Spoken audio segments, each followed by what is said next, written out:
কোন জালেম, কোন নাফরমান, কোন পাপীর কারণে ১৫০০ বছরের ভিতরে কোরআন এক জাররা বিন্দু কমে নাই, কমছে, কিন্তু জালেম ধ্বংস হয়েছে। শেষ, আজকে শেষ জালেম আরেক, সারা পৃথিবীর কুখ্যাত এক জালেম, সিরিয়ার ২৪ বছরের এক জালেম শাসক আজকে বিদায় নিছে। ওই বেঈমানও বিদায় নিছে। অল্প কিছুদিন আগে একবার ১৬ বছরের জালেম বিদায় নিছে, এবার ২৪ বছরের জালেমও পৃথিবীতে বিদায় নিছে। সারা পৃথিবীতে স্বৈর শাসক, অন্যায়কারী, জুলুমকারীর বিদায়ের ঘন্টা বাজতেছে সারা পৃথিবীতে। সিরিয়ার প্রেসিডেন্ট বাশার আল আসাদ, ওই জালেম, ওই গাদ্দার ২৪ বছর একটানা অন্যায়ভাবে ক্ষমতা কুক্ষিগত করে রাখছে। মাত্র ১১ দিনে তার মসনদ তছনছ হয়ে গেছে। এখন পর্যন্ত বিমান দিয়ে যে ভাগছে, কই ভাগছে এটাই কইতে পারতেছে না, কেউ খুঁজেই পাচ্ছে না। এজন্য বন্ধু আমার, একক হোক আর সমষ্টিগত হোক, কোন জালেম টিকে না।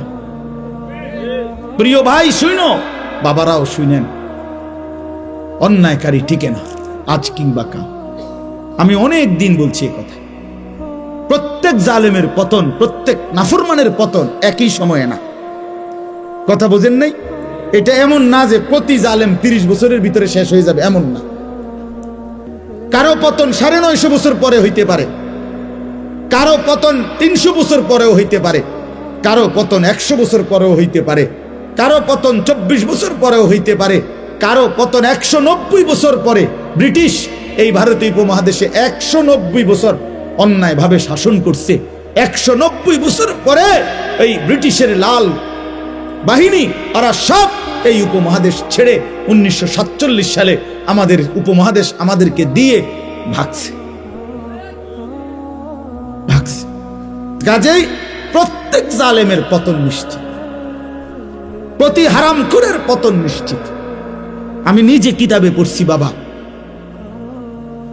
কোন সুদখোর পৃথিবীতে দীর্ঘ সময়ের জন্য টিকে থাকে না।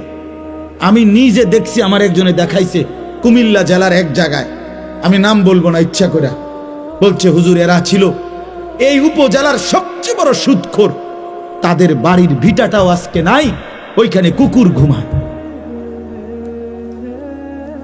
আল্লাহর কসম এই ২ চোখে দেখছি আমি, কুকুর ঘুমায়, কুত্তা ঘুমায়। কতগুলো মেহগনি গাছ পড়ে আছে আর একটা বসত ভিটার চিহ্ন। আমার শায়েখ আল্লামা মুফতি মুশতাকুর নবী সাহেব কালকে খুশিতে আনন্দে বলতেছেন যে এই যে আপনারা দেখছেন সিরিয়ার এক স্বৈর শাসক বাশার আল আসাদ, সে পলাইছে। এই বাংলাদেশের স্বৈর শাসক যেভাবে হেলিকপ্টারে পলাইছে, ওইটাও বিমানে পলাইছে। এভাবে দিকে দিকে এই আগামীর কোন একদিন দেখবেন ইনশাআল্লাহ ইসরায়েলের ওই নেতানিয়াহু নামের ওই জানোয়ারও কিছুদিনের মধ্যেই পলায়া যাবে ইনশাআল্লাহ। ফিলিস্তিন বিজয় হবে, এই পতাকার বিজয় হবেই ইনশাআল্লাহ, ইনশাআল্লাহ, ইনশাআল্লাহ। জানো না ছেলেরা, তোমরা গুনার মধ্যে মজা পাইছো, তোমরা উলঙ্গ নারীর মধ্যে জীবনের সুখ খুঁজতেছ না দোস্ত। উলঙ্গ নারী, বেপর্দা নারী, জিনা ব্যভিচারের ছবি তোমারে সুখ দেবে না। সেজদায় সুখ, সেজদায়। আমরা দুঃখে নাই, আমরা ৫ ওয়াক্ত নামাজ পড়ে অসুখী না। আমাদেরও বিবি আছে, আমাদের সন্তান আছে, আমাদের ঘর আছে, আমরা মালিককে সেজদা দিয়া ২৪ ঘন্টা আনন্দের মধ্যেই আছি। তুমি সুখে নাই, তুমি সুখে নাই। কোন হারামখোরকে কেউ ইজ্জত করে না, ভালোবাসে না। একজনকে আমারে বলছে, আমি দেখলাম প্রথম কইল জি স্যার, জি জি জি জি জি জি জি জি জি জি, মনো ৫ মিনিটে মনো ৩০ বার কইল জি জি। বেটা শরীরে সারছে না, হুজুর মনটা চাইছে ফাঁসাতে একটা লাত্তি দিই। আমি বললাম আস্তাগফিরুল্লাহ, আপনি কিও কর এখন আপনি জি জি কইতাম, ফেনা ছুটতে গেল, আপনি অনকন ফাঁসাত লাত্তি দিতেন মনে করেন। এক লোকের কথা বলছি আমি, হে হুজুর একটা কাটটা সুদখোর, মিথ্যা সুদখোর। তাহলে ইজ্জত কই? হারামখোরের সম্মান কই? কি সম্মান আছে? তোমরা একটা ছেলে বলো, তুমি কোনোদিন ইনসাফের সাথে একটা মিনিট বন্ধু, তোমরা যারা নামাজ পড়ো না, তোমাদের শরীর যাদের নাপাক, পেশাব পায়খানা করে, যারা টয়লেট পেপার পানি ঠিক মতো ব্যবহার করো না, যারা নারী ছবি নিয়ে মোবাইল নিয়ে সারা দিন রাত পড়ে থাকো, তোমার সমবয়সী কিছু বন্ধু ছাড়া পৃথিবীর কোনো ভালো মানুষ তোমারে কোনোদিন ডাক দিছে কিনা তুমি একটাবার মনে করো। সমবয়সী কিছু বন্ধু আছে, এগুলো এক হমাইন না এক লগে তোমার সাথে অসৎ চলে ফিরে, হয়তো হেরা হয়তো তোমার চুলের দিকে তাকাইয়া বলছে দোস্ত সেরকম, তুমি জিঙ্গাইলে না সেরকম ডাকেডা। ঠিক আছে, আমিও ধরে নিলাম তোমারে সেরকম দেখা যাইতেছে, এখন সে কে? না না না, সে ডাকে, ওই সে কে? সেরকম যে দেখা যায়, সেরকমটা কি গাঁজাখোর, না ফুট্টেখোরের মতো, না বাবাখোরের মতো, না ডাইলখোর, না ইয়াবাখোরের মতো? জিঙ্গাইলে না দোস্ত সেরকম যে কইলা, কি আমারে কি দেখতে কি জোনায়েদ বাগদাদির মতো লাগে, না বাইজিদ বোস্তামির মতো লাগে? হ্যাঁ, তাহলে পুট্টাখোরের মতো লাগে, বাবাখোরের মতো লাগে, হারামখোরের মতো লাগে, নাফরমানের মতো লাগে বেটা। এই জন্য আমি অনুরোধ করছি, এই চুল ছেড়ে দাও।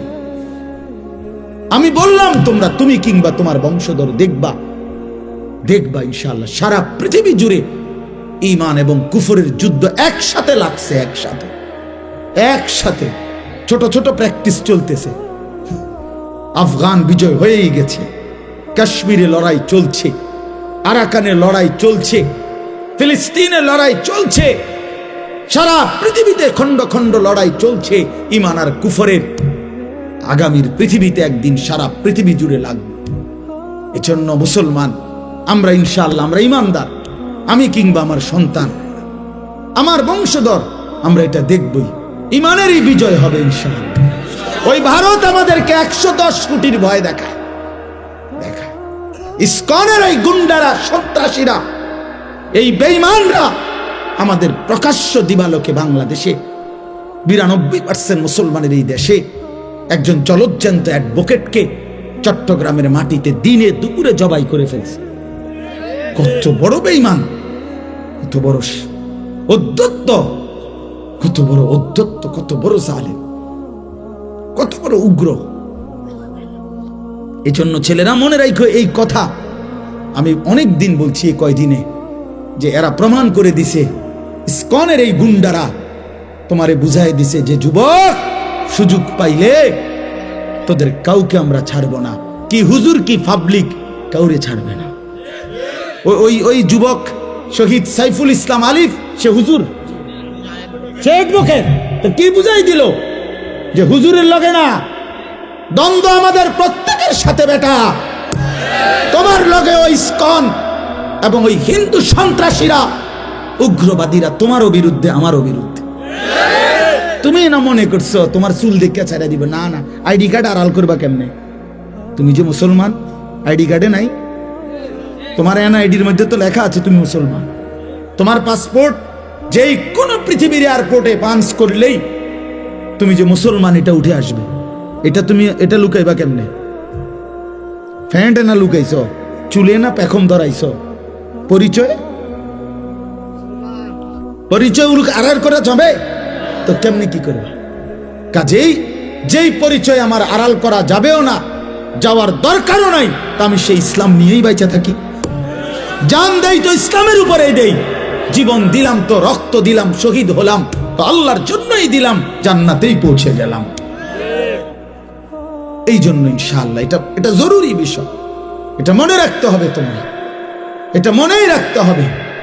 বেঈমান ছাড়বে না, ওরা আমাদের একজন মাত্র, তার বিরুদ্ধে অসংখ্য অভিযোগ। এই যেই লোকটাকে বাংলাদেশে চিন্ময় কৃষ্ণ দাস, এই নরপশুর বিরুদ্ধে অসংখ্য, এ যৌন নির্যাতনকারী, এ অসংখ্য অসৎ চরিত্রে তার ব্যাপারে অভিযুক্ত সে, অথচ তার ব্যাপারে ওরা আমাদেরকে বলতেছে আমগরে আলু দিত না, পেঁয়াজ দিবে না, আলু দিবে না, আলু হেতের বাফের, আলু ইন্ডিয়ার আব্বার, পেঁয়াজ ইন্ডিয়ার বাফের পেঁয়াজ। ওরে জিজ্ঞাসা করো, বেটা তোর বাফের বেটা আলু যিনি দেয় তোদেরকে যিনি দেয়, তোদেরকে যিনি খাওয়ায়, তোদেরকে যিনি পেঁয়াজ দেয়, আলু দেয়, ইনি তো তোদের কিচ্ছু না বেটা, উনি তো আমাদের আল্লাহ বেটা, আমাদের মালিক তো করে খাওয়ায় বেটা। হেরা কয় আমরা আটকাই দেওয়া পেঁয়াজের দমক দেন, বেওকুফ কোথাকার। পেঁয়াজ দিয়ে মুসলমান ভয় পাইছে কোনোদিন? কিও কয়, আশ্চর্য কথা না এটা।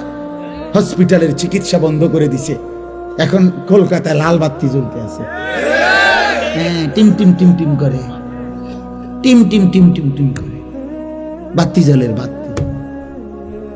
হ্যাঁ, আমি নিজে গেছি কলকাতা 2018 সালে।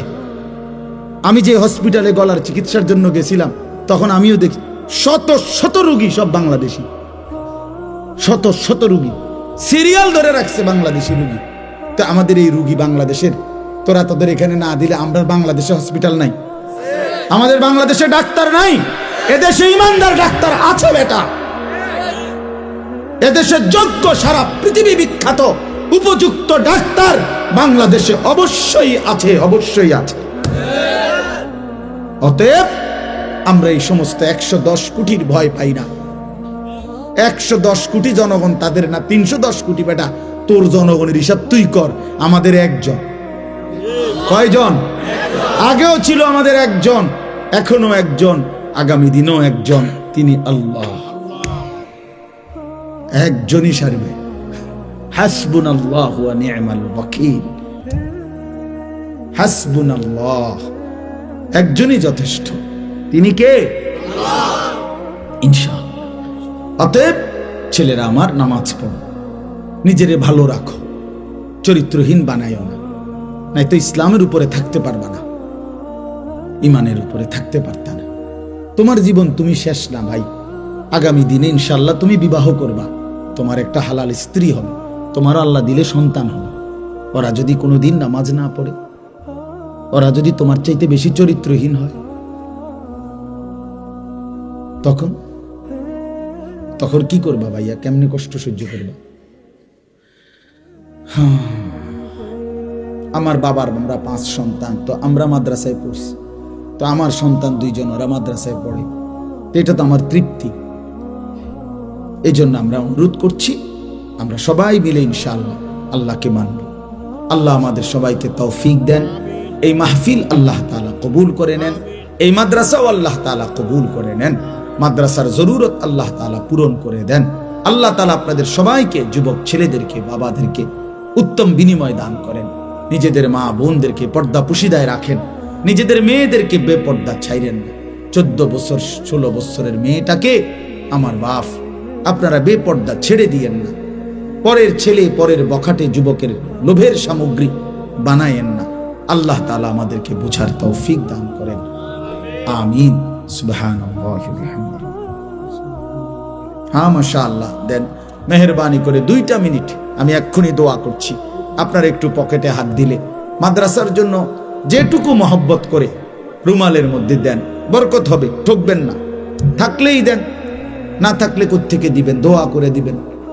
দেন ইনশাআল্লাহ, দ্রুত ঢোকো।